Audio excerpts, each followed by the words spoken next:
ஆய கலைகள் 64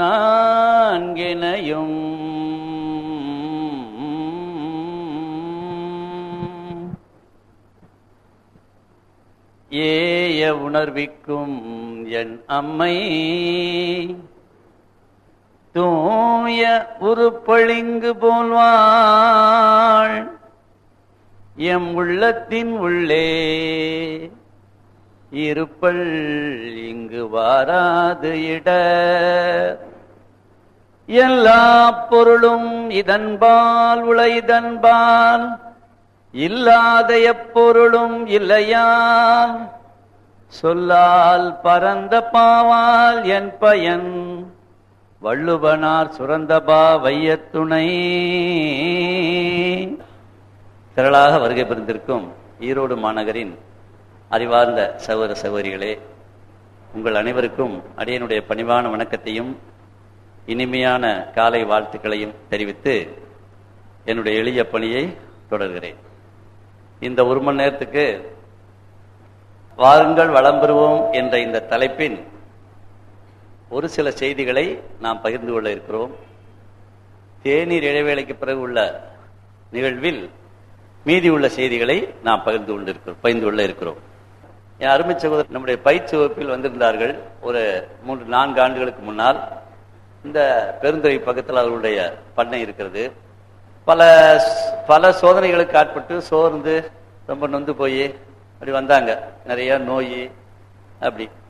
அப்புறம் முடிஞ்ச உடனே சொன்னாங்க, எங்களுக்கு எல்லா நம்பிக்கையும் போயிடுச்சு, எங்க கூட பிறந்தவங்க எல்லாரும் எங்களை ஏமாத்திட்டாங்க, கிட்டத்தட்ட நிராதரவா நாங்க இருக்கோம் அப்படின்னாங்க. நான் சொன்னேன், உங்களை பூமி கை விட்டுருச்சான்னு கேட்டேன். பூமி நிக்காத கீழே விழுந்துருன்னு சொல்லிச்சான்னு கேட்டேன். அப்படிலாம் இல்லைன்னாங்க. காத்து கை விட்டுருச்சா, மூச்சு விட முடியலையான்னு? அதெல்லாம் நல்லா விட முடியுது. சூரியன் கை விட்டுருச்சா?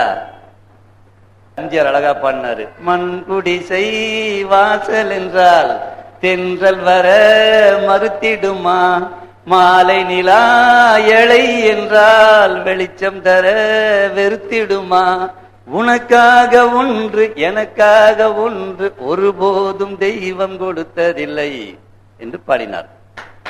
அது ஒரு சினிமா பாட்டா இருக்கலாம். சினிமா பாட்டை நீங்க ஒதுக்காதீங்க, அது பெரிய பெரிய அறிஞர்கள் ஞானிகள் பாடின பாட்டு.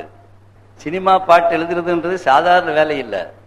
அந்த ஒரு வினாடி அன்னை ஆதி பராசக்தியிலிருந்து அத்தனை தெய்வங்களும் ஞானிகளும் அவங்க தலையில இறங்கினாத்தான் அந்த நேரத்தில் அவங்க பாட முடியும். ஏனென்றால் என் கேசட் கேட்டவங்களுக்கு தெரியும், நான் முதல்ல 21 வயசுல என்ன வியாபாரம் பண்ணிட்டு இருந்தேன். தெருவுல ஐஸ்னா அருண் ஐஸ்கிரீம் நினைச்சிடாதீங்க, ஏதோ பெரிய பார்லர் வச்சு நடத்திக்கிட்டு, அதெல்லாம் கிடையாது. ஐஸ்கிரீம் பார்லர் வச்சிருக்கல, தெருவுல சைக்கிள்ல எத்தனை காசு ஐஸ்? 5 காசு, 10 காசு, 15 காசு. அந்த காசே இப்ப கிடையாது. இப்ப 5 காசு, 10 காசு, 15 காசு இப்ப நடைமுறையிலே இல்ல. 5 காசுக்கு சாதா ஐஸ், 10 காசுக்கு பால் ஐஸ், 15 காசுக்கு சேமியா ஐஸ் தெருவில் ஊத்திட்டு இருந்தாலும் முத வெளியில வந்த உடனே நான் நினைச்சேன் ஐஸ் விற்கிற வேலை ரொம்ப ஈஸி. நம்ம BA வரைக்கும் படிச்சிருக்கோம், ஃபர்ஸ்ட் கிளாஸ்ல பாஸ் பண்ணியிருக்கோம், BT பிடிச்சிருக்கோம். ஒரு வாத்தியார் இருக்கக்கூடிய தகுதி உள்ள ஆளு கேவலம் ஒரு ஐஸ் விற்க முடியாதான்னு தான் தெருவில் எடுத்துட்டு வந்தேன். ஆனா தொண்டையை விட்டு சத்தம் வரல. தெருவில் அவன் டென்ஷனா போயிட்டு இருக்கான். ஐஸ் ஐஸ்ன்னு எவன் திரும்பி பார்ப்பேன். அப்பதான் தெரிஞ்சது, ஆஹா மனதுக்குள்ள ஒரு தேவையில்லாத கூச்சம் ஒண்ணு இருக்கு. அந்த கூச்சம் எதனால வந்துச்சு? நாம வாங்கின பட்டத்தினால வந்தது, இந்த குழாயினால வந்தது. குழாய் போட்ட சட்டை, நாம படிச்சிருக்கோன்ற ஒரு நினைப்பு. ஆக நம்ம வாங்கின பட்டம் கேவலம் ஐஸ் விக்க கூட லாயக்கு இல்லாத பட்டம். போய் என்ன பண்ண, இந்த பேண்ட்டை கழட்டி போட்டுட்டு ஒரு லுங்கிய கட்டிக்கிட்டு அன்றாயிரம் தெரியுற மாதிரி லுங்கிய இழுத்து கட்டிக்கிட்டேன். அதான் அதுக்கு யூனிஃபார்ம். நாய் வேஷம் போட்டா குறைக்கணும், குறைக்க தெரியல, நாய் வேஷம் போடக்கூடாது. புரிஞ்சு போச்சு. ஆஹா இது நடைமுறை வாழ்க்கைக்கு உதவாது.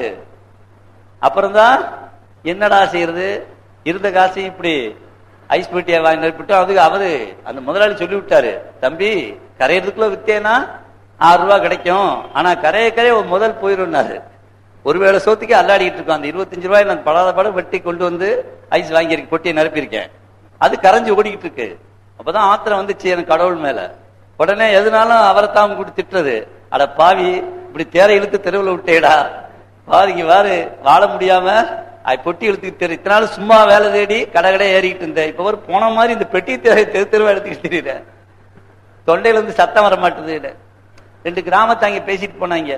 அவன் கிடைக்கும் ஆச்சா புச்சா அல்லக்கா புள்ளக்கான்னு பேசுவேன். அதெல்லாம் நம்பாத, கடவுள் காப்பாத்துவாங்க. கடவுள் காப்பாத்தல, கை விட்டாடுறாங்க. அப்புறம் என்ன சொன்ன, ஆச்சா புச்சா அல்லக்கா புள்ளக்கான்னு பேசுவானா. அது என்ன ஆச்சா புச்சா அல்லக்கா புள்ளக்கான்னு? அப்ப உடனே என் ஐஸ்க்கு ஒரு பேர் வச்சேன், ஆச்சா புச்சா அல்லக்கா புள்ளக்கா ஐஸ் அப்படின்னு. அப்புறம் ஒரே வினாடி தான் கண்ணை பிடிக்கிட்டு ஆச்சா புச்சா அல்லக்கா புள்ளக்கா ஐஸ் சத்தம் முடிஞ்சு போச்சு. ஊரு விட்டு ஊர் போனோம். ஒரு ஊருக்குள்ள நுழைஞ்ச உடனே இப்ப மாதிரி பொண்ணாட புத்தி பொக்கே கொடுத்து ஆல்சல்லே வரவேற்று பேராசிரியர்களும் அப்படியா கூப்பிட்டுருப்பாங்க.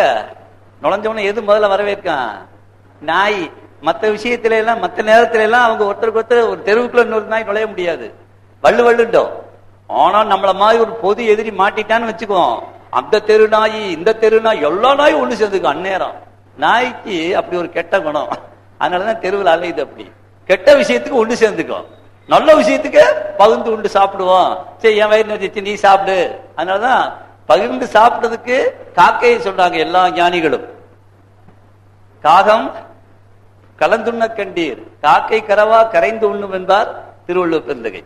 இந்த நாய் சண்டை போட்டு சாதனால அது கடையில எச்சல கிடைக்குது. ஆனா மகளிர் சமைச்சோன்னு முதல் உணவை காக்காய்க்கு வைக்கிறாங்க. காரணம் அது நல்ல பண்பு. அந்த நாய் தான் வந்துச்சு. அப்புறம் அதோட போராடி அப்புறம் பள்ளிக்கூட வாசல்ல விட்டா ஹெட்மாஸ்டர் விரட்டுறாரு. ஏய் ஈம்பச்சு ஐசெல்லாம் கொண்டு பிள்ளைகள் கெடுக்கிறியா ஓடு இருந்தாரு. அப்புறம் காம்பவுண்டுக்குள்ளே விற்கிறோம். இப்படி பல போராட்டங்கள். அப்புறம் அந்த ஏரியால விற்க முடியல, ஏற்கனவே ஐஸ் வித்துக்கிட்டு வந்துட்டான். அவன் நம்மள விரட்டினான். சரி தப்பிச்சு ஓடு, அடுத்த கிராமத்துக்கு ஓடு.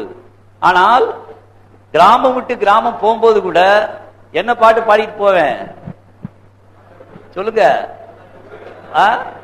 கிராமம் விட்டு கிராமம் அந்த ஐஸ் பெட்டி மிதிச்சுக்கிட்டு கிராமம் விட்டு கிராமம் போகும்போது என்ன பாட்டு பாடினீங்க? கேசட் கேட்டவங்களுக்கு தெரியும். என்ன பாட்டு பாடின?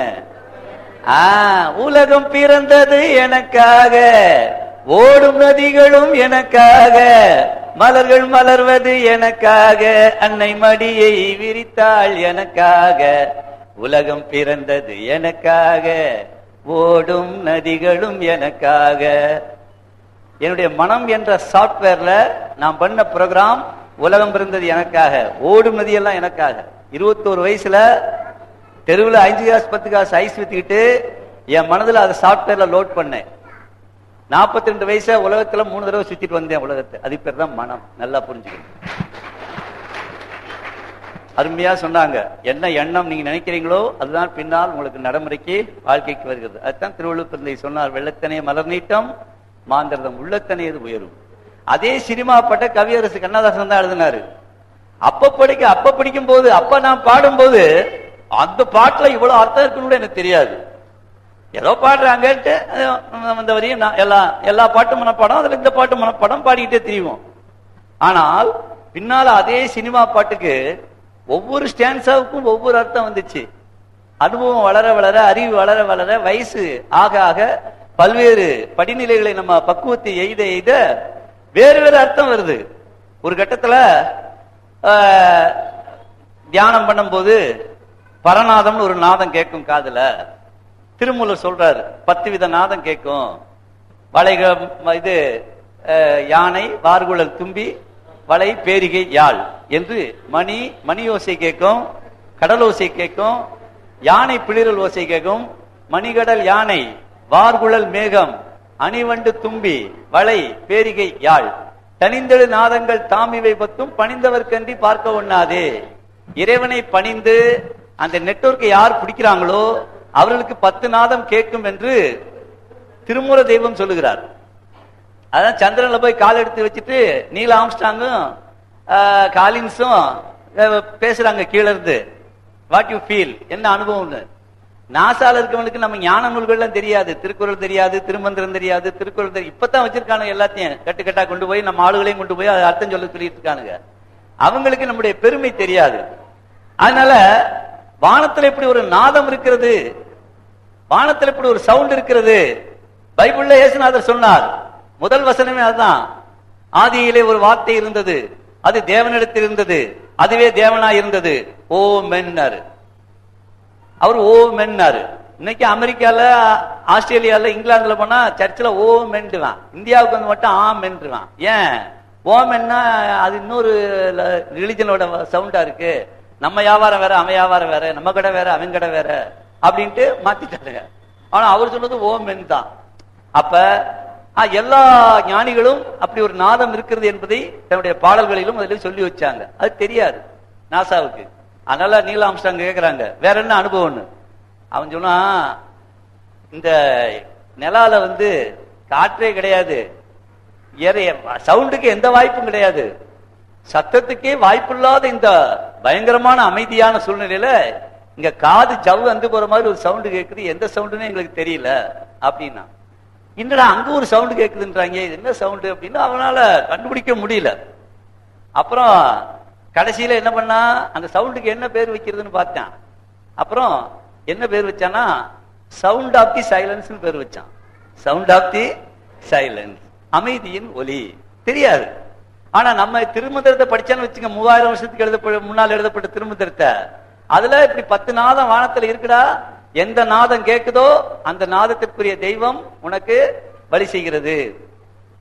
வீணை கேக்குதா, சக்தி, அத்தனை கல்வி. சரஸ்வதி கையில வீணை இருக்கும், கிருஷ்ணன் கையில புல்லாங்குழல் இருக்கும், உடுக்க வச்சிருப்பாரு சிவன், ருத்ரமூர்த்தி உடுக்க வச்சிருப்பாரு கையில, அழிக்கிறது உடுக்க, கலைகளை வர வைப்பது இந்த வீணை.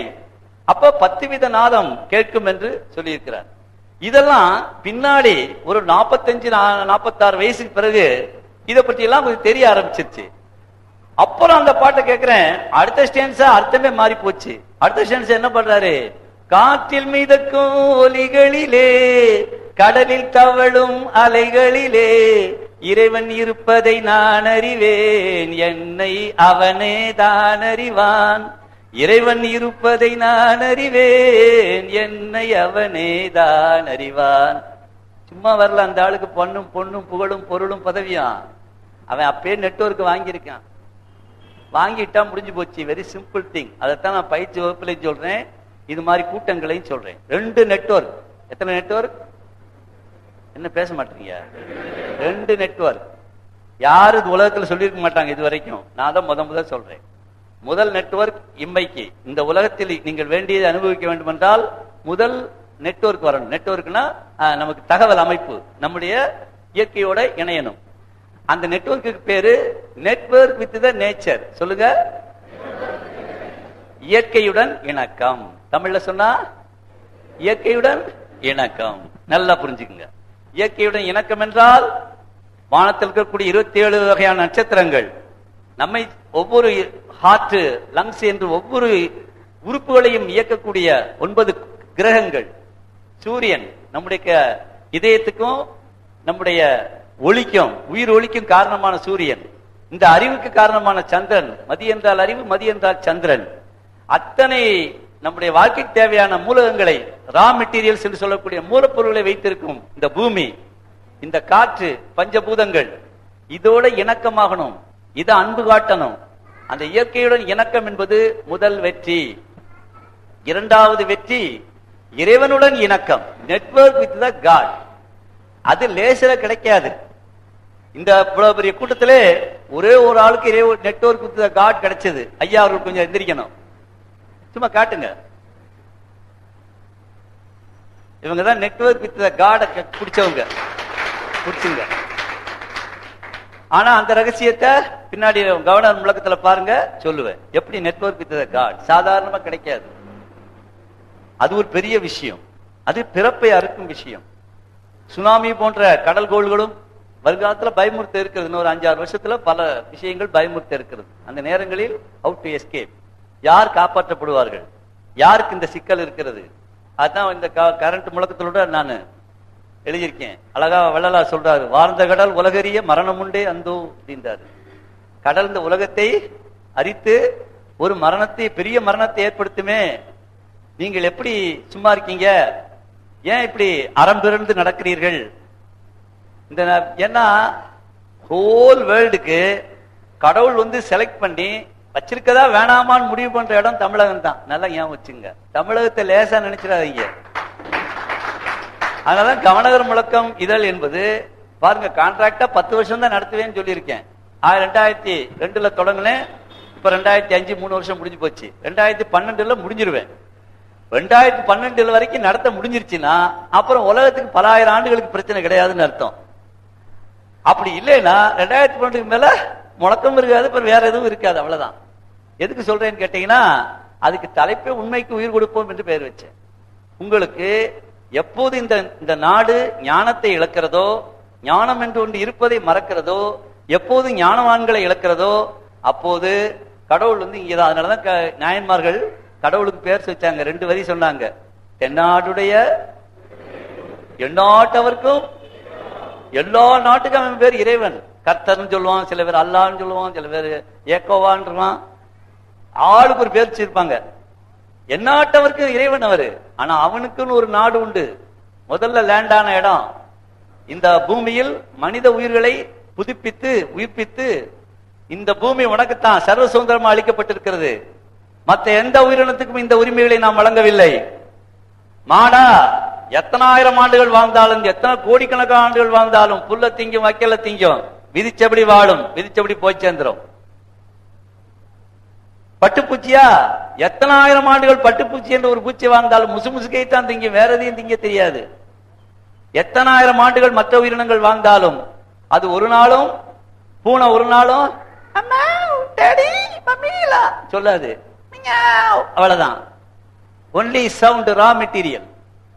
ஆனால் மனிதன் மட்டும்தான் ரா மெட்டீரியலை வச்சு மட்டும் வாழ்றவன் இல்ல, ரா மெட்டீரியலை ப்ராடக்டா மாத்தினவன். வெறும் ஒலியை என்னவா மாத்திருக்கான்? மொழியாக மாத்தினான். ஒலி என்பது ரா மெட்டீரியல், எழுதி வச்சுக்கங்க. மொழி என்பது ப்ராடக்ட். வெறும் இரும்பு வச்சுட்டு என்ன பண்ண போறீங்க? இரும்பு தூள் கையில கிடைச்சிச்சு மூட நிறைய வச்சுட்டு என்ன பண்றது? ஒண்ணும் பண்ண முடியாது. அத ஒரு மெட்டீரியலா, ஒரு நட்டா போல்ட்டா மிஷினா மாத்தினா வேலைக்கு ஆகும். கார் ஓட்டலாம், நாற்காலியில உட்காரலாம், வீடு கட்டலாம். அப்ப மண்ணா வச்சிருக்கிறதையும் ரா மெட்டீரியலா வச்சிருக்கிறதையும் பிரயோஜனம் கிடையாது. எப்ப செங்கலா மாத்திரமோ மனிதனுக்கு பிரயோஜனம்.